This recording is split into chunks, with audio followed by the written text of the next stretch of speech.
వాక్యము సెలవిస్తూ ఉంది. కొరింథీల సంఘములో అపోస్తలుడైన పౌలుగా మాట్లాడుతూ, నేను ఏదైనా చెప్తున్నాను అంటే నేను యేసుక్రీస్తు వారు సిలువల గురించి, ఆ యేసుప్రభుని గురించి తప్ప వేరేగా నేనేమీ చెప్పనన్నాడు.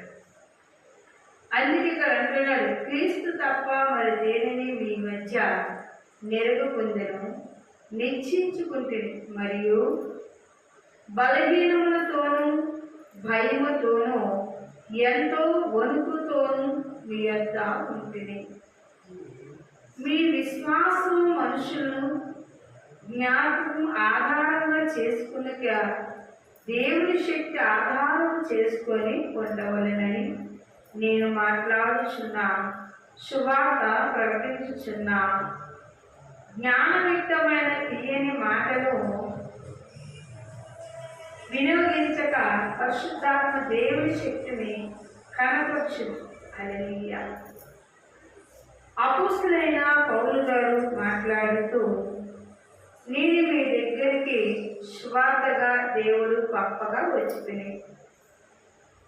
నేను మీ మధ్యన ఉన్నప్పుడు ఎలా ఉన్నాను అంటే బలహీనంతో ఉన్నాను, భయంతో ఉన్నాను, ఎంతో వణుకుతో ఉన్నాను, మీ యొద్ద ఉంటుంది అన్నాడు. దేవుడు పంపించగా మీ మధ్యకి నేను వచ్చి ఉన్నాను. మరి మీ అనుమతి ప్రకారంగా నేను ఎలా ఉన్నానంటే యేసుక్రీస్తు వారిని మాత్రమే సువార్త చేయించున్నాను. అందుకే 10వ వచనంలో మనం చూస్తే ప్రియులారా, మనకైతే దేవుడు వాటి తన ఆత్మ వలన బయలుపరుచున్నాడు. ఆత్మ అన్నిటిని దేవుని మర్మములను కూడా పరిశోధించుచున్నాడు. హల్లెలూయా, హల్లెలూయా. ఇక్కడ సౌలు రాస్తూ కొన్ని సంగతులు అంటున్నాడు. పరిశుద్ధ ఆత్మదేవుడే అన్నిటిలను బయలుపరిచేవాడు.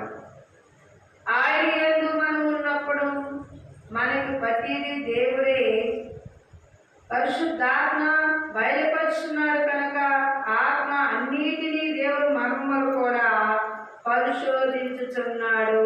ఏం చెప్తున్నాడంట? పరిశోధించుచున్నాడు. ఏ వ్యక్తిగతనైనా దేనినైనా పరిశుద్ధాత్మ దేవుడే బయలుపరచగలడు అంటూ సౌలు చెప్తూ ఉన్నాడు. మరొక మాట అంటాడు, మనుషులకు సంగతులు అతనితోనున్న మనసాత్మకే గాని మనుషులలో మరి ఎవరికి తెలియదు. హల్లెలూయా, హల్లెలూయా. ఎవరైతే పరిశుద్ధాత్మ కలిగి ఉన్నారో, మళ్ళా పరిశుద్ధాత్మ కలిగిన దేవుడు వాగ్దానం మరి బోధించుచున్నప్పుడు ఆ ఆత్మ కలిగిన వారికి మర్మములు గ్రహిస్తారు, వాళ్ళకి అర్థమవుద్ది అంటున్నాడు. మరి అర్థం కాని ఎవరికి అంటే అసలు పరిశోధన లేనివాడు. పరిశోధించేవాడు ఆత్మ అన్నిటికీ దేవుని మర్మాలు కూడా పరిశోధించుచున్నాడు. ఒక మనుషుని సంగతులు అతనితోనూ మనస్సాక్షికే గాని మనుషుల్లో మరి ఎవరికి తెలియదు. అలాగే దేవుడు సంగతులు దేవుడు ఆత్మకే గాని మరెవరికి తెలియవు. హల్లెలూయా. ఆత్మస్థాపన అనుభవాలు ప్రభున్న వారు అన్నీ చెప్పగలుగుతారు. మరి దేవుని యొక్క మర్మాలు ఇప్పుతారు, భాషలు మాట్లాడతారు, కలభావాలు చెప్తారు. ఎలా అని మనం చూస్తే ప్రియులారా, యాకోబు కొడుకు యేషూకి మరి దేవుడు కలభావాలు ఇచ్చాడు, దానియేలుకి కలభావాలు ఇచ్చాడు. అలాగే ప్రియులారా, సౌలు చెప్తున్న మాటను జ్ఞాపకం చేసుకుంటే దేవుడు ఇచ్చిన గొప్ప వరాలు బట్టి, దేవుడు నడిపించే విధానాన్ని బట్టి నడవగలుగుతారు. అందుకే ఇక్కడ ఆత్మకు ఆత్మసారం కలిగిన వారికి మాత్రమే అన్ని మర్మాలు తెలియగలుగుతాయి. అందుకే ఇక్కడ అంటున్నాడు, ఏమంటున్నాడు? షౌలు గారు చెప్తూ కూడా సంఘటనలు మరి అనుసారిగా ఉండి చెప్తా ఉన్నట్లు మనం చూస్తున్నాం.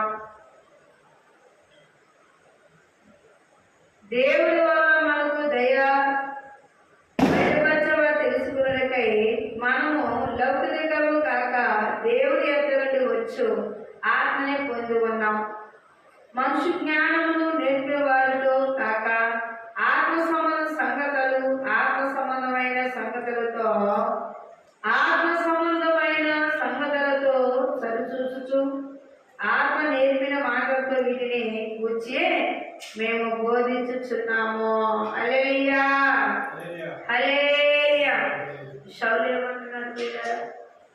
నేను ఎక్కడ ట్రైనింగ్ కట్టలేదు, నాకెవరు చెప్పలేదు, పరిశుద్ధాత్మ దేవుడే నజరేయుడైన యేసే నన్ను దర్శించాడు. ఆ దేవుడే నాకు ఆత్మసార అనుభవాలు ఇచ్చాడు. ఏదైనా తెలియాలి అంటే పరిశుద్ధాత్మ దేవుడే నాకు తెలియపరుస్తున్నాడు.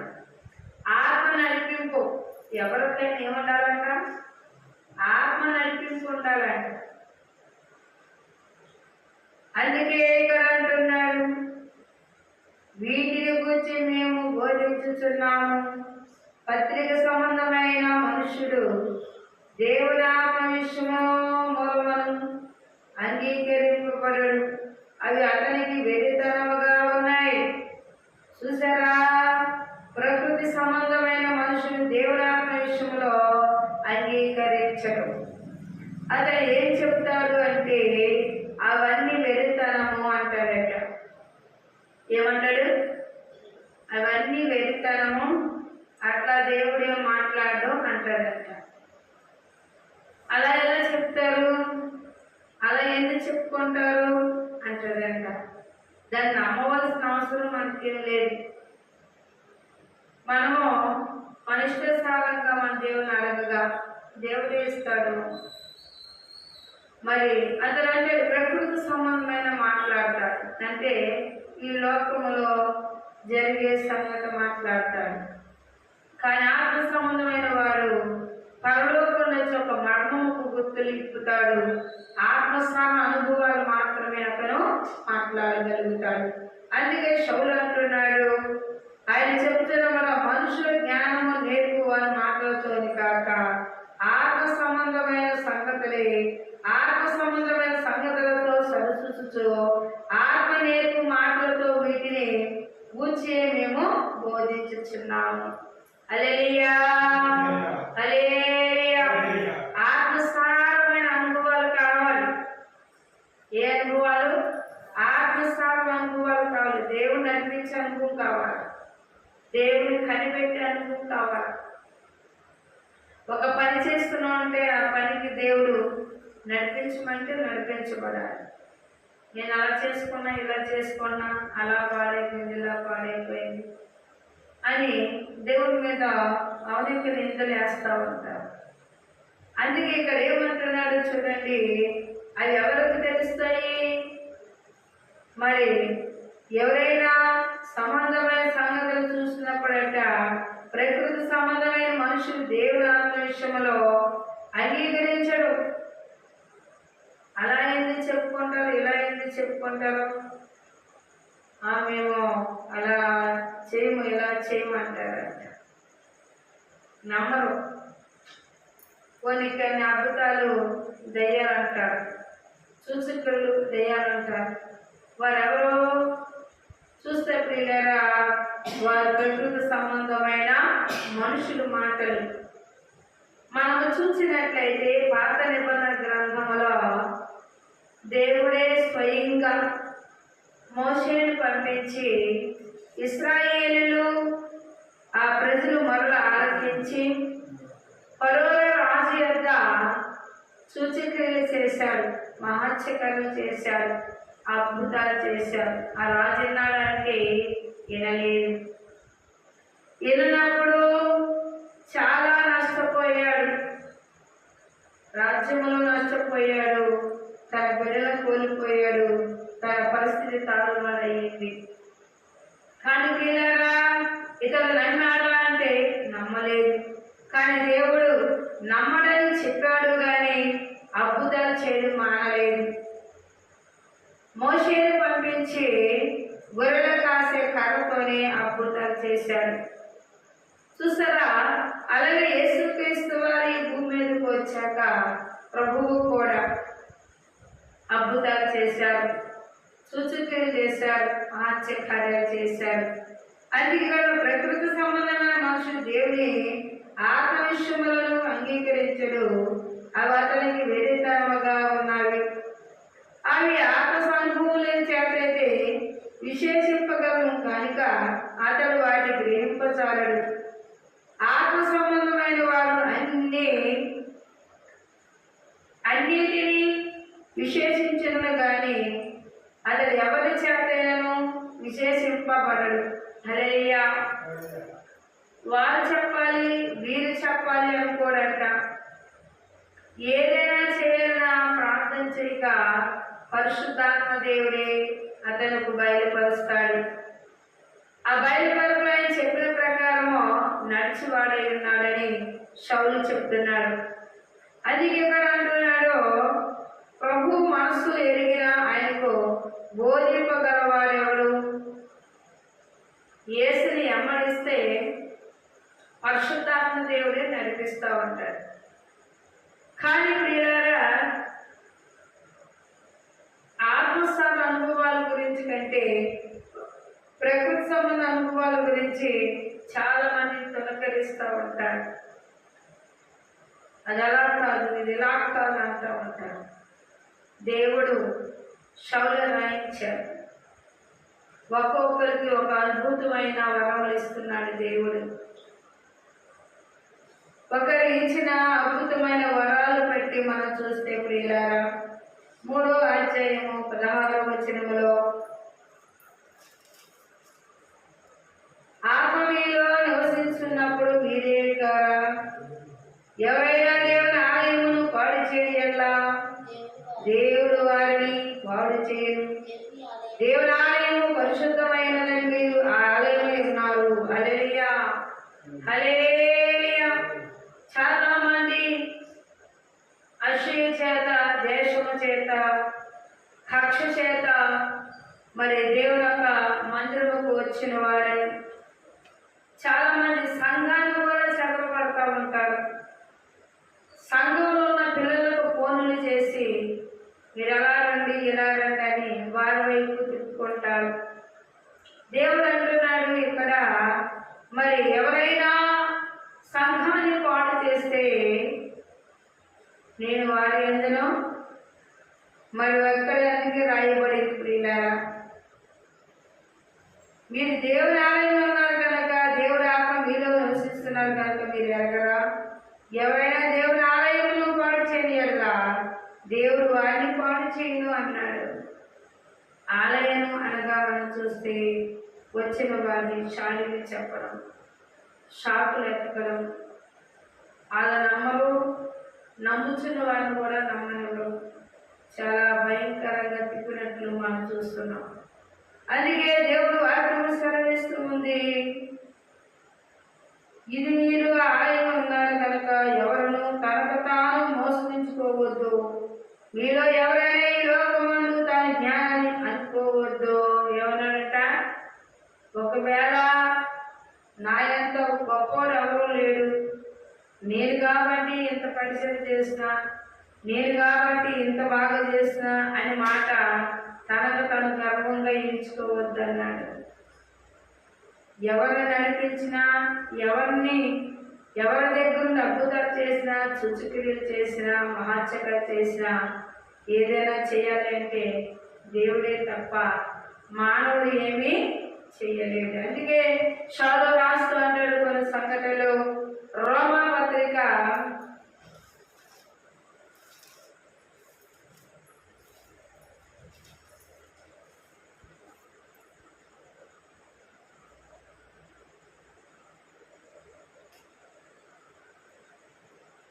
2వ అధ్యాయం అదే వచనంలో మనం చూస్తే ఇక్కడ సౌలు రాస్తూ అంటాడు, నీవు తీర్పు తీర్చుకోవాల్సిందేమో నీకు ఒక తీర్పు ఉంది, ఇతరుల గురించి నువ్వేమి తీర్పు తీర్చవద్దు. అలాగే ఇక్కడ విషయంలో మనం చూస్తే ప్రియులారా, వాక్యం సెలవిస్తుంది. మరి ఇక్కడ అంటాడు 4వ అధ్యాయం 10వ వచనంలో, కాబట్టి శరీరం విషయమై మనం మొలుగునప్పుడు అబ్రహాముకి ఏం దొరుకును? అందుము అబ్రహాము క్రియల మూలంగానే నీతిమంతుని తీర్చబడి ఎలా అతనికి అక్షయ కారణము కలుగును గాని అది దేవుని ఎదుటే కలగలేదు. లేఖనం ఏమి చెబుతున్నది? అబ్రహాము దేవుని నమ్మను, అది అతనికి నీతిగా ఎంచబడను. హల్లెలూయా, హల్లెలూయా. చూసారా ప్రియులారా, వాక్యము సెలవిస్తూ ఉంది.